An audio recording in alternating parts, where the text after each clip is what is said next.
Good morning seventh class बच्चों। हमने हमारा थर्ड चैप्टर तमिलनाडु शुरू किया था, जिसके बारे में हमने तमिलनाडु का शाब्दिक अर्थ देखा, इसे और क्या कहते हैं वह देखा, मंदिरों का शहर, इसके अड़ोसी पड़ोसी राज्य क्या है, इसके चारों तरफ कैसा क्या वातावरण है, कौन कौन से समुद्र तटों से घिरा हुआ है, यहाँ के मंदिर बनाने की तो कला क्या थी और यहाँ के मंदिर क्यों फेमस हैं। दूसरा हमने ये पढ़ा था कि यहाँ पे कौन कौन से फलों की खेती की जाती है या फिर यहाँ के दर्शनीय स्थलों में मुख्य वृक्ष कौन कौन से हैं।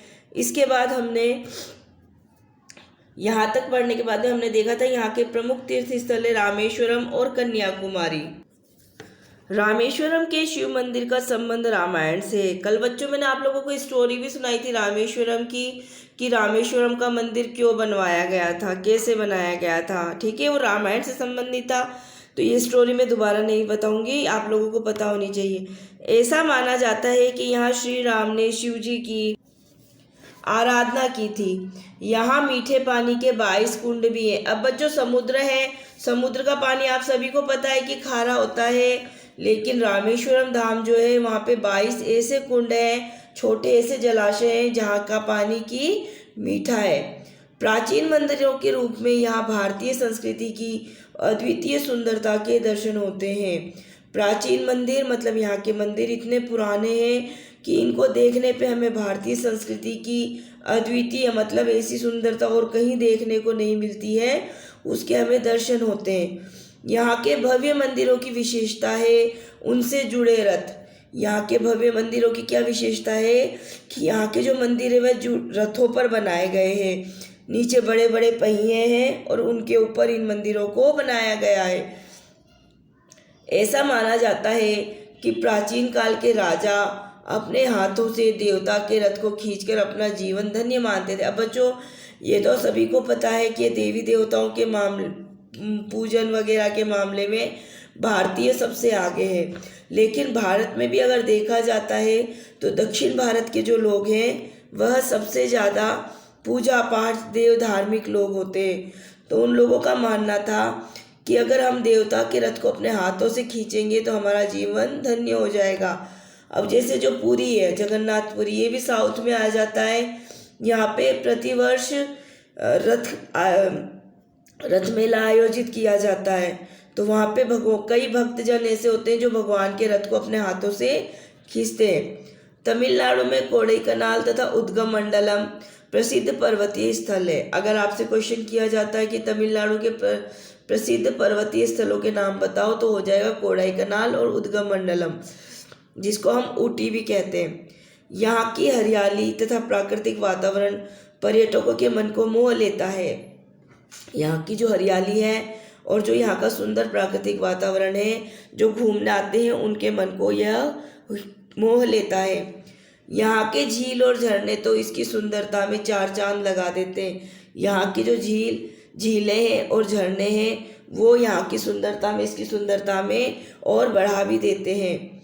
यहाँ के लोग नृत्य संगीत तथा कला में विशेष रुचि रखते हैं। जब यहाँ के लोग हैं वो लोग क्या है, नृत्य के अंदर, संगीत के अंदर, म्यूजिक ज़्यादा है इन लोगों के जीवन के अंदर और उसके अंदर ये लोग ज़्यादा इंटरेस्ट लेते, रुचि रखते हैं। घर घर में लोग कर्नाटक संगीत का अभ्यास करते हुए दिखाई देते हैं। अब यहाँ पे क्या है, कर्नाटक संगीत का अभ्यास, कर्नाटक म्यूजिक यहाँ का प्रसिद्ध लोक संगीत नहीं, शास्त्रीय संगीत है, तो इसकी प्रैक्टिस करते लगभग हर घर में कोई ना कोई दिख जाएगा। यहाँ का शास्त्रीय नृत्य भरतनाट्यम तो विश्व भर में प्रसिद्ध है। तमिलनाडु का जो क्लासिकल डांस है वो है भरतनाट्यम, जो हमारे पूरे ही विश्व के अंदर प्रसिद्ध है। तमिलनाडु में मुख्य व्यवसाय कृषि है। प्रमुख खाद्यान्न फसलें ज्वार, चावल और दालें हैं। प्रमुख व्यापारिक फसलों में गन्ना, कपास, सूरजमुखी, नारियल, काजू, मिर्च, झिंजेली और मूंगफली है। अन्य पौध फसलें हैं चाय, कॉफी, इलायची तथा रबड़। यहाँ वनों से इमारती लकड़ी, चंदन की लकड़ी, पल्पवुड और जलाने योग्य लकड़ी प्राप्त होती है। बच्चों यहाँ की जो व्यापारिक मुख्य, तमिलनाडु क्या है, कृषि प्रधान देश है। वैसे तो हम भारत को भी कृषि प्रधान देश बताते हैं, तो तमिलनाडु भी एक कृषि प्रधान देश है, जिसके अंदर क्या खाद्यान्न फसलें मतलब जो हम खाने लायक अनाज है वो है चावल और दालें, ज्वार। और प्रमुख व्यापारिक फसलें मतलब जो बेचने के उद्देश्य से बनाई जाती हैं वो है गन्ना, कपास, सूरजमुखी, नारियल, काजू, मिर्च, झिंझेली और मूंगफली।